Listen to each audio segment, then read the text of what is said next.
Hey everyone, Craig Ball here, hope you're well. The thing I want to talk to you about today is accepting yourself unconditionally.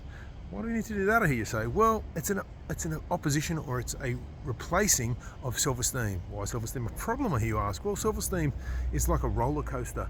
It's evident throughout our society and it's completely endemic.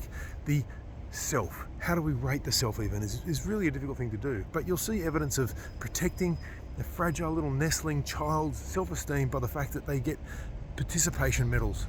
Okay, when I was a kid, and hopefully when you were, you only got first, second and third, and that was it.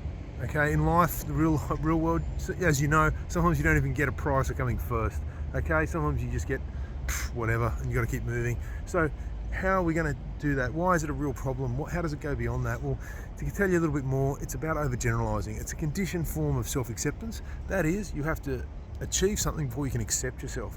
Now, if you've ever woken up first thing in the morning and felt absolutely like crap for no reason at all, it's usually your self-esteem because you haven't achieved anything that morning. Now, who would put this sense of self-acceptance ahead of achieving, based on achieving anything? It's complete madness. But how it works even worse than that is that when you overgeneralize between yourself and your results. Now, I talked about overgeneralizing in another video recently, but you overgeneralize between yourself and your achievement. So that feels good. You feel like a legend. People tap you on the shoulder. Builds the ego, which people think is good, which actually isn't. But the problem with it is that the real problem, the most commonly held problem for people, is that when things don't work out, when things start to go bad, you overgeneralize in the other direction and deem yourself a failure, and that makes it heaps harder to come back. Okay, ego builds narcissism. Failure builds labeling yourself incorrectly. So what can you do? What can you do to fight it? Refuse to rate the self. Accept yourself unconditionally as nothing more, nothing less than a fallible, worthwhile human being. Fallible, we all are, because we learn by making mistakes. It's human nature. Worthwhile because you're worth putting effort into. But it's not. It's one human's worth it. It's a solid constant. Never goes up, never goes down.